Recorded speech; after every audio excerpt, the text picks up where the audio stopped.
ஒரு நிமிஷம். துப்பாக்கியை பிடிங்க சிவா. கிரவுண்டில் இருக்கிற ஆயிரக்கணக்கான உயிர் இப்போ உங்கள் கையில் தான். Good luck sir. ஒரு நிமிஷம். நீங்கள் இதை விட ஏதோ முக்கியமான வேலையாக போகிறீங்கன்னு நினைக்கிறேன். நீங்கள் அதை பாருங்கள் சார், நான் இதை பார்த்துக்கிறேன். ஓகே, அவ்வளோதான், நம்மளை முடிச்சு விட்டீங்க போங்க. உலகத்துல உள்ள போருக்கும் வாருக்கும் மூல காரணம் யாருன்னு பார்த்தா ஒரு பொண்ணா தாண்டா இருப்பா. ஓம் பின்னாடி ஒரு பொண்ணு தான் இருக்கா. அவ சாவி கொடுத்து திருகுறா, நீ ஆடுற. என்ன பத்தி பேசு, ஆள பத்தி ஏதாவது பேசுன. அப்படிதான்டா பேசுவேன். உன் ஆள் ஒரு அவ, நீ ஒரு இவன்டா. போடா கோடி போஸ். அவ்வளவுதான். அவ்வளவுதான். கத்துக்குட்டி, நீ ஒரு நாள் கத்துக்கிட்டு வருவடா.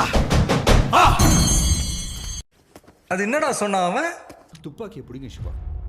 துப்பாக்கியை பிடிங்க சிவா. துப்பாக்கியை பிடிங்க சிவா.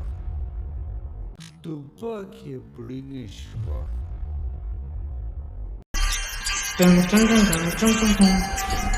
நாயகன் மீண்டும் வரா, எட்டு பயந்தான்.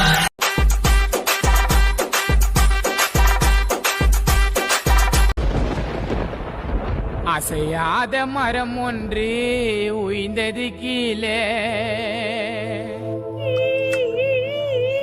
உனக்கு என்ன பிரச்சனை? ஏன் அழுகிற? உனக்கு மண்டையில பிரச்சனை. சோலி முடிச்சு. ஏய், என்னடாப்பா வயசு உனக்கு?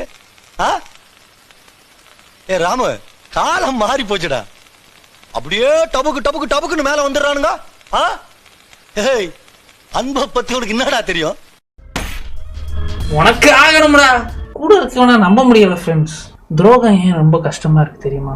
ஏன்னா அது நம்ம ரொம்ப நம்புறவங்க தான் நம்ம பண்றாங்க. நம்புறவங்க பண்றாதான் அது துரோகம். புரியுதா? ஏய், நான் செத்துருவேன்டா.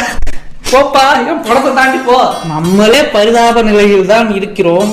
நம்ம இன்னொருத்தவனை பார்த்து பரிதாபம் பண்ணணுமா? அதாவது சின்ன வயசுல எல்லாம் நம்ம யோசிப்போம், நான் பெரிய ஆளாகி கஷ்டப்படுறவங்களுக்கெல்லாம் உதவுவேன்னு. ஆனால் பெரிய ஆள் ஆகும்போது தான் தெரியும் அந்த கஷ்டப்படுறவனே நம்ம தான். அப்படி இருக்கும் நம்ம அவனை பார்த்து பரிதாபம் பண்ணணுமா?